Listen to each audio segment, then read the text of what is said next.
नारायण नारायण नारायण। संस्कृत, संस्कृति, धर्म बहुत सादा विषय है।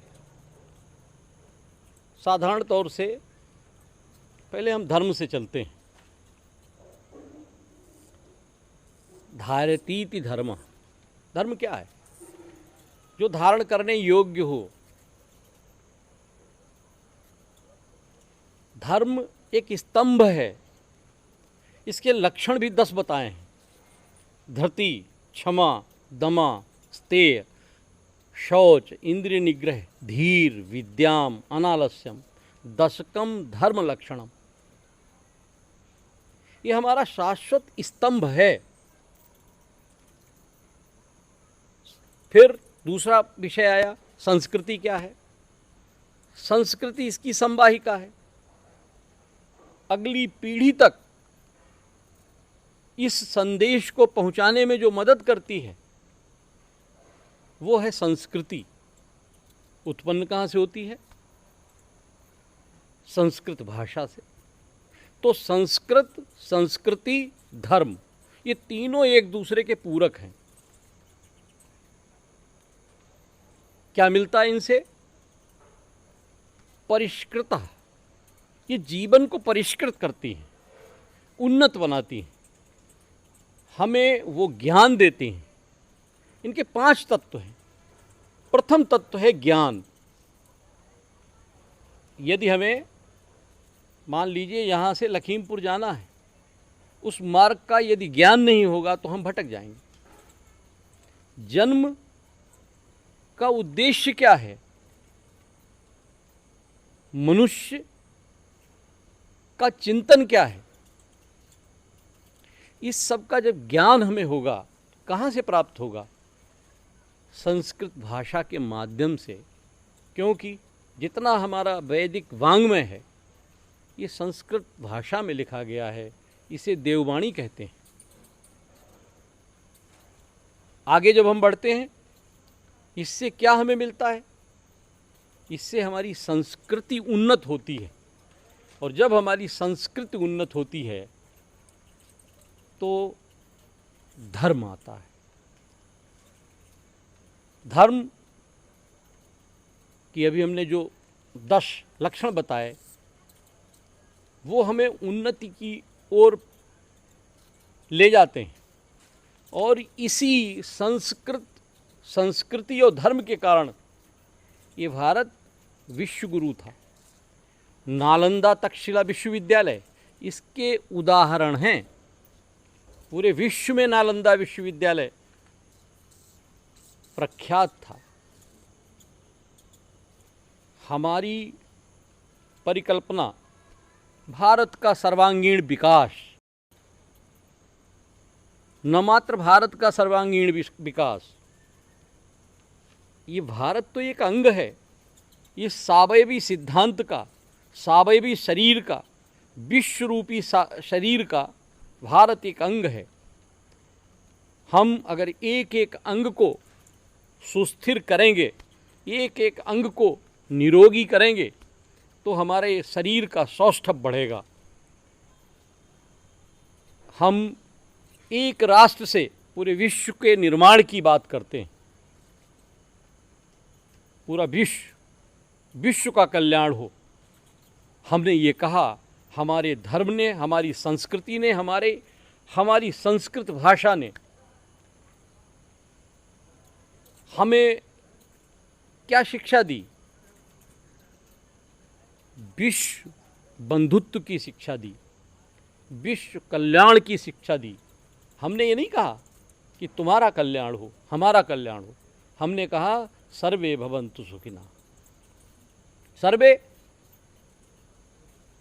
ब्रह्मांड, पूरे विश्व में सभी सुखी रहें। सभी सुखी कैसे रहेंगे? इसका मंत्र जानने के लिए हमें संस्कृत पढ़ना पड़ेगा। संस्कृत भाषा में लिखे हुए उन वैदिक पौराणिक ग्रंथों को पढ़ना पड़ेगा कि सुख का उपचार क्या है, सुख कैसे प्राप्त होगा। धन, वैभव, विलासिता ये एक अंग तो हो सकते हैं सुख के, लेकिन पूर्ण सुख नहीं है। अगर पूर्ण सुख होता तो धनाढ्य व्यक्ति सुखी होता और उसे बहुत अच्छी नींद आती होती, परंतु ऐसा नहीं है। तमाम धनाढ्य व्यक्तियों को मैंने देखा है कि जीवन की इस आपाधापी में रात्रि में नींद लेने के लिए गोलियां खानी पड़ती हैं, और वहीं अपने परिश्रम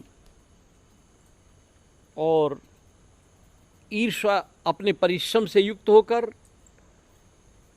एक दूसरे के प्रति ईर्ष्या द्वेष से मुक्त चिंतन से एक जो हमारा मजदूर है, काम किया, गमछा बिछाया और अच्छी नींद ले ली, उसको किसी गोली की आवश्यकता नहीं होती। तो आज आवश्यकता है कि हम संस्कृत भाषा से वेद और उपनिषद एवं हमारी जो सनातन थाती है उससे ज्ञान अर्जित करें, हमारी संस्कृत परिवर्धित हो, जिससे कि हमारा धर्म पल्लवित हो। धर्म का मतलब मात्र किसी एक आकार को रखकर पूजना नहीं है। धर्म के अभी मैंने 10 लक्षण बताए। धर्म सर्वांगीण विकास का नाम है। अभी एक बात और यहाँ पे आती है, कहीं कहीं पर हमारी अल्प ज्ञान की परिधि में ये कभी कभी आ जाता है कि ये बौद्ध धर्म है, ये हिंदू धर्म है, ये सिख धर्म है, ये ईसाई धर्म है। नहीं, धर्म तो एक ही है, ये उपांग हैं उसके। धर्म है सनातन, एष धर्मः सनातनः। सनातन धर्म के बौद्ध क्या है?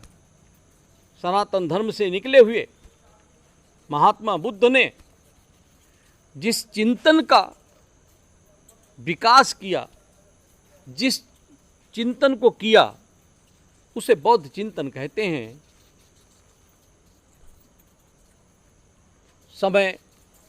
कुछ समय बाद लोगों ने इसे बौद्ध धर्म का नाम दे दिया। जैन क्या है? आप देखें, सभी में चाहे कोई भी उपांग हो धर्म का, मैं तो चाहे हिंदू धर्म हो, ईसाई धर्म हो, मुस्लिम धर्म हो, जैन धर्म हो, सिख धर्म हो, लेकिन सबका मूल मंत्र है सर्वे भवन्तु सुखिनः, कि सभी सुखी रहें। और जो इन सावयवी सिद्धांतों को अलग दृष्टि से देखते हैं, आप एक उदाहरण दिया जा सकता है कि एक शरीर है, इसमें शरीर के एक अंग का नाम हाथ है, दूसरे अंग का नाम पैर है, तीसरे अंग का नाम पेट है, चौथे अंग का नाम सिर है। किसका महत्व कम है? इनको अलग अलग कर दिया जाए तो क्या शरीर की परिकल्पना हो सकती? इसी प्रकार से धर्म में एक सावयवी सनातन धर्म है, जिसके उपांग हिंदू धर्म, मुस्लिम धर्म, सिख धर्म, ईसाई धर्म या जो भी है, ये उसके उपांग हैं। ये सब उस शाश्वत सनातन धर्म के अंग हैं। अब उन्नति, अगर हम इनकी नीतियों पर चलें तो शिशु का विकास उसी गति से होगा जैसे प्रातःकालीन सूर्य मध्यकाल में जब आता है तो प्रकाश से भरपूर होता है। इसी प्रकार से व्यक्ति के जीवन में यदि हम ज्ञान के इस रूप को, सनातन धर्म को, मैं किसी उपांग में नहीं जाता, हमारे लिए सभी प्रकार के उपांग उसी प्रकार से बराबर हैं जैसे कोई एक।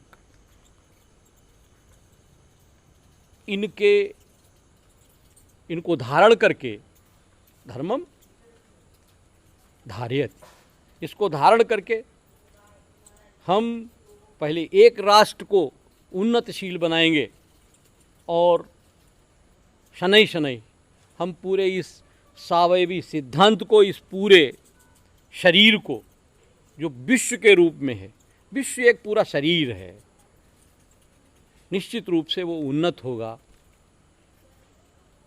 ऐसी परिकल्पना हमारे ऋषियों ने भी की थी। सर्वे भवन्तु सुखिनः।